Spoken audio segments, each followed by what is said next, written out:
is due next week. Just pay the money to mom's account like last time. There is no discussion. There was no asking. It's just a demand. As if I were their personal ATM. At first, I dismissed it. They were my parents after all. I figured if this was what it took to save them from losing their home, then so be it. But it eventually ate away at me. The entitlement. A lack of thankfulness. My younger siblings, both in their early 20s and still living at home, never seemed to give a penny. My brother was always out with pals, always dressed in new clothes. My sister had an intricate skincare routine that could easily cost hundreds of dollars. Despite this, I was responsible for keeping the roof over everyone's heads. I began setting boundaries. However, they did not take it well. I once told my father that I could only pay half of the rent that month. He became angry. Not disappointed. Not stressed. Angry. He complained about how I owed them for raising me. How parents gave their everything for their children, and now that I had money, it was my turn to pay back. That argument stayed with me. But, like a fool, I sent the entire money. Then last week occurred. I was texting my sister, just having a casual discussion, when she mentioned the resort. When I asked her what she meant, she became strangely quiet. A minute later, she texted, "Wait. You don't know?" "No, what?" I responded. She did not respond after that, but something seemed odd. I called my mother. She did not pick up. I called my father and went straight to voicemail. I called my brother, nothing. Finally, I texted my sister. "What are you talking about? Where is everybody?" That's when she sent me the photograph. It was my parents, brother, and sister reclining beside a pool at a fancy resort. The kind of location you see in travel ads, complete with pristine beaches and exclusive cabanas. Drinks in hand. Sunglasses on. Everyone smiles. I was staring at my screen for a long time. I went back through my messages with my mother. She told me just 3 days ago that they were suffering with expenses again, that money was tight and that they might not be able to pay their rent this month. And yet, there they were. On vacation. Without me. I felt, I'm not even sure what the word is. Betrayed? Stupid? Furious? I waited several hours before calling my mother again. This time she picked up. She sounded annoyed, as if I was causing her inconvenience. "Lucas, I can't speak right now. We're having dinner," she continued, laughing in the background. I held my voice steady. "Where are you?" Silence. Then, "What do you mean?" "I mean, where are you? Because, from what I can gather, you're not at home trying to pay your bills. You are at a resort, which I suppose you purchased for with the money I sent you." A prolonged pause. Then she sighed, like if I were a child having a tantrum. "Lucas, we needed this trip. We've been very stressed. You don't comprehend what it's like to keep this family together." I nearly laughed. "Holding it together? You mean I'm holding it together? I pay your rent. I pay your bills. And you didn't believe I'd find out?" Her tone quickly shifted. "Don't be theatrical, Lucas. It was merely a little trip. How about a brief getaway? Mom, this is an all-inclusive resort. You said you couldn't afford rent this month." Then she spoke the words that altered everything. "You would have ruined the mood." I sat there, squeezing my phone so firmly that my fingers ached. "Excuse me?" I spoke quietly. She huffed. "You've been quite pessimistic recently. Always making a fuss over money. We did not want to deal with that energy. We needed this to relax." I was speechless. Then she said, as if to ease the shock, "Look, I'll make things up to you, okay? Maybe next year we'll bring you along. But this trip, this one was only for us." For a long time, I said nothing. Then I hung up. And I began to plot. If they thought they could take advantage of me forever, they were mistaken. I did not answer any of my mother's follow-up texts that night. Not the half-hearted "don't be mad," or the guilt-inducing "after everything we've done for you." I just left them there, unread. While staring at my ceiling, I remembered every time I bailed them out. I covered every overdraft fee. Every last-minute emergency I rescued them from. Every time, I tell myself, it's only money. They are family. But it wasn't all money. It was all about respect. They had none for me. The next morning, I awoke to over a dozen missed calls from my folks. My father had finally joined in. His texts were angrier, short, accusing me of overreacting, and ordering me to grow up. My mother's were softer, attempting to smooth things up. Neither one of them apologized. I took my time getting out of bed, made coffee, and sat at my kitchen table, scrolling through their messages as if they were from strangers. In that moment, something in me changed. I was finished. I was not going to argue. I was not going to seek an explanation. They knew what they were doing, and they were not sorry. The only thing left to do was ensure that they never took advantage of me again. Step 1 was simple. I cut them off. Not dramatically. There was no major confrontation, no screams. I just entered into my banking app and canceled the automatic transfer I had set up to send them money every month. Then I blocked them. Not forever. Only long enough for them to feel it. I knew how this was going to go. The rent was due in 1 week. They had spent my money on their little luxury holiday, so they had nothing left to cover their genuine expenses. And sure enough, 3 days later, my mother's phone number, blocked but still available in my call logs, went crazy. By the end of the week, she began leaving panicked voicemail messages. "Lucas, please. We need to talk. We might lose our house. You cannot do this to your family. Please, honey, call me back. We did not mean to hurt you." Then my father. "You are being childish. You are punishing us for nothing. Pick up the phone, Lucas." I ignored each one. Then came my siblings. My sister texted first, saying, "Mom and Dad are freaking out. Just talk to them." My brother then said, "Dude, you're taking this way too far." Too far? I nearly laughed. They were not concerned about me. They were not sorry for what they did. They were simply panicking because they needed money. And I had no intention of assisting them this time. A few additional days passed. Then I received an email. It was from my mother. The subject line simply said, "We need to talk." I considered deleting it, but curiosity got the better of me. I opened it. What I read got me enraged. The email began almost normally, with a bogus reconciliation request. "We love you, Lucas. We are sorry you feel this way. Let's talk about it and work it out as a family." But suddenly the tone changed. "We did not want to tell you this, but we are in a very poor situation. The rent is due, and we don't have enough to pay it. We never imagined you'd abandon us like this. You are aware that we rely on you, rely on me. Not appreciating me. Not thank you for everything you've done. No, straight up, we expect you to provide for us." The following part made my stomach twist with hatred. "Your brother and sister are concerned about you. They say you've changed. That you are acting selfishly.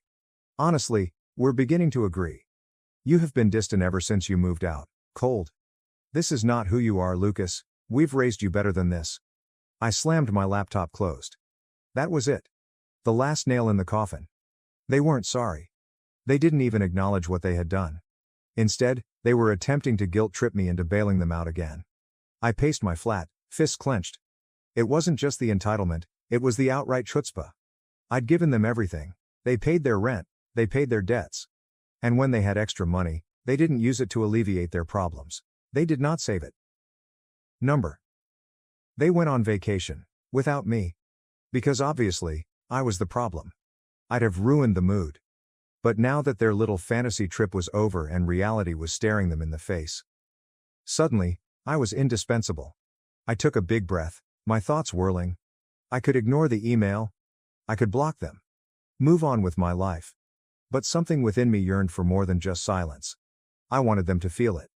I sat back down, cracked my knuckles, and began typing. "Mom, Dad. I have read your email. I pondered about what you had stated. You're right, I've changed, and I am finally seeing things clearly. You did not rely on me. You used me. You not only used me, but you also treated me with disrespect. You took my money. She accepted my kindness, and then intentionally cut me out when it suited you. You're now broke. You are afraid now. And now you adore me again? Spare me. I do not owe you anything. I am not your personal ATM. And I'm done being manipulated. Maybe the next time you go on a luxury trip, you should plan for what happens once you return home. Best of luck figuring things out." I lingered over the send button. Then, with the largest sneer on my face, I clicked. My sister texted me 30 minutes later. "What did you say to Mom?" "She is crying." Then, my brother. "Dude, you went too far." And eventually, my father, who had never asked me for anything before. I left a voicemail. His voice was trembling with barely veiled anger. "Listen to me, Lucas. If you don't fix this, there will be consequences." I played the message twice. Consequences? I nearly laughed. They still believed they had influence over me. That they could frighten me again into surrender. That was their last error. Because now I wasn't just going away. I was about to make sure they never got a hold of me again. I did not respond to my father's voicemail. Instead, I continued my day as if nothing had happened. But deep inside, I knew it wasn't over. My parents were not the type to let go. They could not bear the thought of losing control over me. So I wasn't surprised to hear a strong, aggressive knock on my flat door the next evening. I took my time walking over, checking through the peephole. Sure enough, there they were. My father stood stiffly, his jaw clenched, as if he was scarcely able to contain his fury. My mother, on the other hand, had her arms crossed and her face set in an expression of forced disappointment, as if I had offended them. I contemplated ignoring them, allowing them to stand there and stew in their own frustration. But no. I wanted to see it through. I unlocked and opened the door, leaning nonchalantly against the frame. "What do you want?" I asked simply. My mother's countenance immediately softened into something more sorrowful. "Lucas, sweetheart, please, let's just talk." "No," I replied, cutting her off. "Say whatever you came here to say, then leave." That's when my father stepped forward, his face flushed with hardly restrained wrath. "You think you're tough now, right?" he snapped. "Are you ignoring our calls? Sending us that filthy email? After all we've done for you?" I raised an eyebrow. "Have you done everything for me?" I repeated. "Do you mean rearing me? Feeding me as a child? Doing the absolute minimum that every parent is expected to do?" My mother let out a theatrical gasp, as if I had slapped her. "How could you be so ungrateful?" she whispered. I nearly laughed. "Ungrateful?" I asked. "I paid your rent for 1 year. I stored food in your refrigerator. I ensured you didn't wind up on the street, and when you finally had enough money, you went on vacation, without me. Now you're back because you need me to clean up your mess." Neither one of them spoke. That's when I moved aside and pointed to my apartment. "Come in," I called. They exchanged a short glance and proceeded warily inside, as if they expected me to scream. I did not. I closed the door, walked over to my counter, and took out a folder. Then I turned and placed it directly in front of them on the coffee table. "What is this?" my father asked, cautiously. "Bank statements," I explained. "Every payment I've made for you. Every dollar I sent." I leaned forward and locked eyes with him. "Just so we're clear on exactly how much I've done for you." My father hardly looked at it before scoffing. "Oh, so you're keeping score?" "Yes," I replied bluntly. "Because I need you to realize this. I owe you nothing. And you're not entitled to my money." My mother tried again, her voice quiet and imploring. "Lucas, please. We have nowhere else to go." I felt a glimmer of pity. But then I remembered her words. "You would have ruined the mood." I took a cautious breath and met her gaze. "Maybe you should have thought about that before you made it clear I wasn't part of this family anymore." My father lost his tolerance. "You selfish little brat," he snarled. "You sit here in your comfortable apartment, with your steady job, while your family is struggling, and you just cut us off?" "Yeah," I replied simply. My mother covered her mouth, as if she were ready to cry. My father simply shook his head, his entire body shivering with barely contained wrath. Then, out of nowhere, he stormed forward and pushed the folder off the table. The papers were scattered on the floor. I did not move. I didn't even flinch. He wanted a reaction. I wasn't about to offer him one.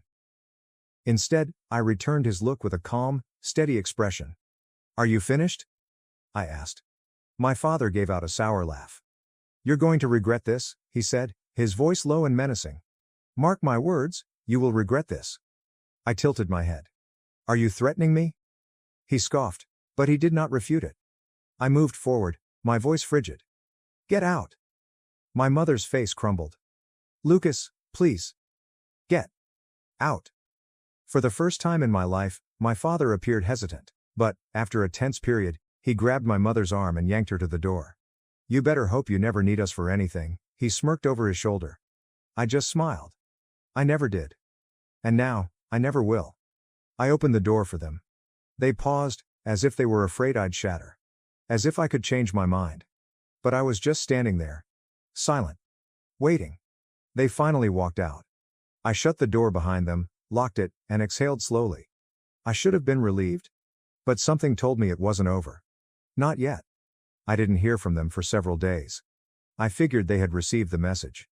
My folks were used to having their way. But they were not foolish. They realized they had pushed me too far this time. I was mistaken. It all began with a single, unexpected message from my sister. The SMS arrived while I was sitting on my couch, looking through some irrelevant content on my phone. "Hey, can we talk?" I rolled my eyes. When it came to our parents, my sister was anything but a calming influence. She was always the one to say, "Oh, they're just stressed," or "they didn't mean it like that." But deep down, I knew she wouldn't let this go either. I chose to entertain it for now. I promptly responded, "About what?" A few minutes later, her message came back. "About Mom and Dad. They're really upset, Lucas. Can we just talk about it? Please." I sighed, rubbed my eyes, and tossed my phone onto the coffee table. Even thinking about them made me angry. However, for some reason, I found myself typing back. Perhaps it was curiosity. Perhaps there was a warped part of me that desired closure. Perhaps it was just the insanity of the scenario. What do they want now? She did not hesitate. "They've been calling me all day. Dad is on the warpath. He said you humiliated them. That you've crossed a line. Mom's been crying nonstop. They're really sorry, Lucas." I laughed bitterly. "I'm sure they are," I said. "They're sorry because I didn't do what they expected me to do." A few seconds of silence elapsed. Then she responded again. "They are just terrified. They don't know what they will do without you. They said they had been thinking about everything. Can't you forgive them just once?" "Forgive them?" I typed, nearly furious. "You have got to be kidding me. I've been paying their rent for a full year. Taking care of their bills like a bank. They didn't even consider including me in their small family trip. Now that they're in a mess, I'm meant to swoop in and save them again? I'm finished, Jamie." The response was prompt. "Please. They apologize, Lucas. They did not intend to hurt you. Mom stated she was mistaken. I know you don't believe it, but she truly feels horrible." I took a deep breath and brushed my fingers through my hair. Part of me wanted to confront her for defending them. However, a part of me wanted to end the situation. It wasn't worth the effort anymore. "I don't care what they say anymore," I said. "I'm finished. They can figure it out on their own. I have been there for them more than anyone else. And I am not doing it anymore." I gazed at my phone screen for a time, feeling the rage rise again. But this time, I was more in charge. The ache, the frustration, it was all settling in my stomach like a cold rock. Jamie did not text back for a long time. I assumed that was all. Then came the call. It was my mother. I let it ring out. I was not interested in what she had to say. A few minutes later, she called again. I responded quickly to get it out of the way. "Lucas," she said softly, nearly trembling. I didn't mean for it to go like this." I remained mute, allowing her to stew in the unpleasantness. Finally, she ended the stillness. "You are correct. We have been awful to you. I've treated you horribly. I expected you to always take care of things. But now I realize how wrong I was. You don't owe us anything, Lucas. You never have." It was everything I had ever hoped to hear. However, it no longer provided any satisfaction. "No," I replied firmly. "I don't owe you anything." There was a pause. My mom then took a deep breath. "We're sorry," she reiterated. "We never wanted to hurt you." On the other end, I could faintly hear her crying. But I didn't feel any pity. Not anymore. I had given them everything, and this is how they compensated me. "I've already made my decision," I informed her. "I'm finished. And if you truly apologize, you will leave me alone." The line became quiet. Then, as I was ready to hang up, she whispered, "Please, Lucas. Don't leave us. Don't turn your back on your family." I shook my head, despite the fact that she could not see me. "I have already turned my back on you. You just didn't notice until it was too late." And with that, I ended the call. I assumed that would be the end of it. However, a few hours later, my phone buzzed again. This time, it was a voicemail from my father. "Lucas, you've passed a line. You're not only cutting us off, you're ruining our family. Do you think this is over? It isn't. I am going to make sure you regret this."